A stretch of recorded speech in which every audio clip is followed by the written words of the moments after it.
Hey YouTube, Rico Knows here. If you don't know who the hell I am, I pick fights for a living. Been doing this for about 3 years. Shout out to all the MVPs across all the platforms. Yes, there's thousands of them. Shout out to the 250,000 followers I have on TikTok, YouTube, Patreon, Twitter. I don't know, they're everywhere. Shout out to all you guys. You guys made my life possible. This is what I do. I pick fights and I pick college football games, and I'm better than anyone in the world at this. Just straight up. All right? So we got UFC 316 going on this weekend. If you didn't know, you become a member, premium member, all that other stuff, you will get access to the Discord server. You just have to connect your Patreon to Discord or your YouTube to Discord. And then once you get in here, you get to the MVP server, and you can talk to all the other members. I think only about 2,000 MVPs are on the server at any given time. But we do have a channel in here where you can go out and see what's going down and talk to the MVPs and see what they've been betting, their parlays, their props, all that stuff. And you guys can all kind of pick each other's brains, just so you're aware. We dominated last week. Absolutely dominated. Went 7-2 on the money line. Doesn't really matter. We had all of our parlays that mattered to us. They hit, and I know these guys are making money. Shout out to the MVPs. This man turned 50 into 560. We don't unit shame out here. You can do whatever you want, but we hit a plus 5 or 600, plus 650 prop last week. Just come be a part of the MVPs. Figure it out. We also have the stage. If you come up here, I start the stage for every single fight card. I'm in there. First 300 people can join me. I will provide live betting analysis. I will coach you through it. I'll talk you through what's happening on the fight card or what's happening in the cage. Yes, I'm an ex-MMA fighter, an ex-MMA coach, a hand-to-hand combat instructor, all that stuff. I know what's going down. This is why I can pick the fights properly. Nonetheless, let's go talk about these fights. If you weren't aware, I give away the main event for free every single week, and I give away the early prelim fight for free every single week. Now, here's the difference between the two. This year, when picking main events, on 17 fight cards so far, I'm 14-3. I've missed 3 times. When picking between the 2 best fighters on the card, I get it right an insane amount of time. Got it? Okay. When picking the early prelim fight, first fight of the night, I am 9-8. I am 9-8, and the reason for this is usually it's a female fight, and they're the worst to try to get right. We're always going to judge the scorecards, and they're robbing us. Or it's a debut, and nobody knows who the hell the guy is. I'm trying my best. I don't have a whole career of fights to assess the 2 fighters and get it right. So it just takes time, but it is what it is. I just want you to know what you're getting yourself into when you try to put some of your hard-earned money on either one of these guys. Okay, so that's first and foremost, or maybe second thing here, but this is where I'm at on this whole thing. We are going to be talking about this early prelim fight. So we'll start with MarQuel Mederos. Shout out to MarQuel.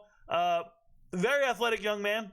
I believe he had a falling out with his father, and then his stepdad took him to the gym, something like that. He had some hardship going on when he was younger, and he learned how to strike and fight.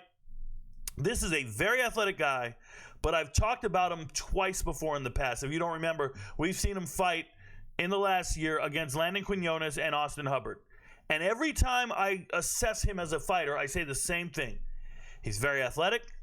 He appears to hit hard, but does not have that dog in him. If you have to rely on him to win the fight, it's just not there. Now, he changed his team. ESPN's ridiculous. He's been in MMA Labs in Arizona. I have a lot of respect for MMA Labs, the coaches, the preparation, all that. But you know what you can't do? You can't fight the fight for the guy. So watching him in Mexico City, I thought he lost to Austin Hubbard. I was so grateful that he didn't, but I thought he lost to Austin Hubbard. Now, that being said, that night in Mexico City, if we go pull up the chart and we go back to Ursig and Moreno, what a night. What a night, bro. Oh, what a night, right? This was a night when we got everything right. It felt amazing, even though we missed on Rafa. If you watch the video, I told you don't bet Rafa. Don't bet Vince here. I told you take the Garcia by points, which is Rafa Garcia by points, and that hit. We went perfect on this fight card. Perfect. Street Fighter 2, perfect. Shout out to Saget. I'm just letting you know we had it dialed in on Mederos, and I knew he wasn't going to finish Austin Hubbard, even though they tell you he's a knockout king, and I knew he'd win by points. We get over rounds and go the distance, okay? Have a pretty good grasp on who MarQuel Mederos is as a fighter. Now, he's fighting a guy in Mark Choinski, and you got to understand that Mederos is this is a pretty heavy favorite for me, a minus 220 favorite. And I look at it, and the first thing I think is, well, Mederos was going to fight last week. He was fighting Oki. Balaji Oki, and then he pulls out. They said he had an illness. He had a stomach bug. He had diarrhea. He couldn't cut weight. Dude, he does this all the time. If you go check his Tapology, he will cancel fights all the time. MarQuel Mederos will just pull out. I think he's pulling out of the fights because he struggles to cut the weight. I think he struggles with nutrition and cutting weight properly, and that's why he's always fatigued. He's also overly muscular for 155, so he builds up a lot of lactic acid. This man is not built to fight 10 minutes or 15 minutes. He's built to fight about 10, and his fights are going 15. And you don't want to be swimming in the deep end with no walls nearby, right? It's a pretty scary premise, but I think MarQuel Mederos is full of shit. I really do. The fact that you were ill and you had to pull out of the fight last week, and here we are, a week later, you can cut the weight. That's absurd, bro. That's absurd. Now we're going down to Jersey, short notice fight, and you're fighting Mark Choinski. So now Choinski's undefeated. I got to go watch tape on this guy. I never watched him till today. And I want to turn on the tape, and I want to figure out why Vegas doesn't have this guy at a plus 300. And why isn't Mederos a minus 400? He was going to fight Balagiocki, a monster. A Belgian monster, right? Physically imposing guy. And here he's fighting this Choinski guy, and I turn it on. I'm like, yo, Choinski ain't imposing. I'm watching a fight with Choinski against John Ramirez. John Ramirez is a pretty good fighter. He's Honduras. He's a very dark-skinned guy from Honduras, and he's got a losing record. The Honduras assassin. And I'm watching this fight. John Ramirez is way bigger than Mark Choinski, like physically developed bigger. So I'm starting to think Mark Choinski isn't very muscular. He isn't the strongest guy in the world. I noticed that right away. That matters. But I keep watching the fight. Choinski, he throws strikes like he's pretending to be a striker. He's not a real striker. And what I mean by that is, if I go to the gym right now and I start teaching people how to strike, and I teach you how to throw your combos, and I say jab, cross, hook, and that's what you're throwing on that heavy bag, and that's what you're throwing on them Thai bags, and you're doing all this stuff, and I just see the same 3 combos I taught you, right? And I yell 1, 2, 3, and I do this by the number bullshit, and you don't have any fluidity in your strikes or your foot movement, and I don't see you pivoting properly or anything, I know it's not real. Now, some things he does well. Mark Choinski does move out of range well, like avoidance. He does manage the distance between the two fighters properly, but he is utterly terrible at defending strikes against his face. No head movement. His head is right where he wants it to be, and he doesn't, you know what it is? He doesn't block punches properly. And I don't mean to say block punches. I'll explain. When you see people who train with boxing gloves on, full boxing gloves, and they spar with boxing gloves on, they tend to get a false sense of security because they know if they just get a high guard, the boxing gloves will block a majority of the surface of the, majority of the real estate. A majority of the real estate, it'll protect them.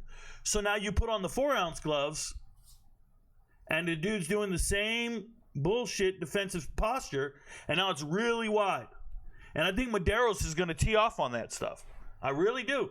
I think Mederos is going to have his way in the striking department because he's a fluid athlete, and Mark Choinski's not that fluid of an athlete.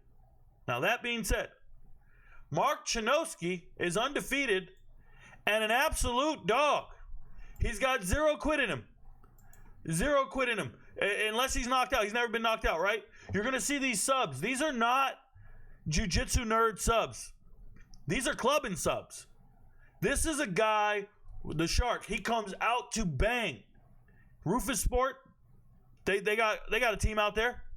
They go out and they kill all the hype in the world. Shout out to Christian. But I'm just saying, like, this man, Mark Choinski, comes out to throw punches like he's ready to fight. He looks like a fighter, but he's very one-dimensional. He's a wrestler, a straight American wrestler, not overly athletic, but they tell me he's a 3-time Division III All-American wrestler, and he's not a crotch sniffer. He'll use the wrestling when it's time, when he needs to change levels, maybe bail out of some trouble and stuff, and he usually finishes the takedown, and he does well. And then once he's on the ground, he dominates. Once they're on the ground, he's not losing. Now, here's the problem. Every fight, every round, and every fight starts on its feet. So I'm really torn with this. Like, I want to tell you, MarQuel Mederos is going to come out here, be more athletic, and beat this man up for 3 rounds. Only I've never seen MarQuel Mederos do that. So then I'm going to say, oh, he's going to knock him out. I've never seen him knock anybody out, right? Especially not, when I say I've never seen him knock anybody out, I've seen it on the regional scene, not in the UFC. So now you're fighting a fighter who's taking a fight on short notice. But I want to tell you, as I watch Mark Choinski's fights, the first thing that came to my mind was, oh, this guy's going to be in the UFC for a while. He might be a journeyman, but he's going to be in the UFC for a while because I think he's that caliber of fighter. Like, I think his grappling's real. And I get it. He's taking this fight on short notice, but I checked Tapology. He was preparing for a fight. He's going to be ready for this fight. He might be a little under muscular, like a little underdeveloped physically, and he might not be as athletic and not as fluid. But listen to me. Dude's 29. At about 29 to 32, you got your man muscles at that point. You can handle some shit. Okay, I vividly remember being 29 to 32, and I was a problem. I think Mark, this is a debut, but he's not some 22-year-old kid. And he's not some wrestler just transitioning over to MMA, and he looks awkward, and he's doing that fake Bo Nichols shit. No, this guy he looks like he's been training in the gym, working on his striking. But the one thing you never have to work on is that dog, that mindset, that mentality. And I think Mark Choinski's got it. Now, if this was even odds, if it was even, pick 'em, I'd pick MarQuel Mederos. But because the odds say minus 220 and Mark Choinski's a plus 180, this is silly, bro. I'm taking Mark Choinski. And I'm pulling for the underdog. Now, who wants to get it right? Fade me if you want. But I'm just telling you, there's nothing in this. Nothing in this moves me. I watched the tape. Choinski has an advantage on the ground. Look, man, I saw Austin Hubbard, who has no dog in him whatsoever. Like, Austin Hubbard I shouldn't say that. I shouldn't say he has no dog in him. Austin Hubbard's a very skilled grappler as well, but he has no finishing threat. Austin Hubbard is going to get in a dominant body position and not finish the fight. And Austin Hubbard held down MarQuel Mederos like it was nothing. MarQuel Mederos can't get up. If he gets taken down, the round's over. Now, he's got good athleticism and he stops takedowns. But you know what? Hey, Rico, he stopped Austin Hubbard's takedowns. Bro, I saw Alex Hernandez stop his takedown. I'm going to pull it up. I think he went 0 for 12 on takedown attempts. I'm just pulling it up right now, if I remember correctly. 0 for 12. 0 for 12. That's the type of shit Austin Hubbard's doing. Austin Hubbard went 0 for 12 against Alexander Hernandez. Alexander the Great Hernandez in takedowns. So when you tell me how good of takedown defense MarQuel Mederos has, it was against a guy who couldn't get a single takedown in 12 attempts. This is not real. Nah, man. I just feel like as long as Mark doesn't try to prove that he's a good striker, and he doesn't try to prove that he can go out there and bang on MarQuel Mederos, I think Mark Choinski can win this fight if he gets a takedown. Now, does he submit him? I don't necessarily know that. I'm not there. I think by points is realistic. I think it's a very terrible fight to bet on. And you're probably leaning more towards, some type of decision no bet deal. Inside the distance, no bet, something like that, and you're trying to say to yourself, okay, if MarQuel Mederos is going to win this fight, it's only by knockout. You can think that. That sounds about right. But this Mark Choinski dude, he's going to win the third round, and all he needs is one takedown to win whatever round he's in. Seriously. And we're in Jersey. We don't know how the judges are doing. It's the first fight of the night. We don't know how the judges are doing. Early prelim fight. I get these right 55% of the time. Be very careful. Okay, be very careful. Pace yourself. Don't parlay this with anything.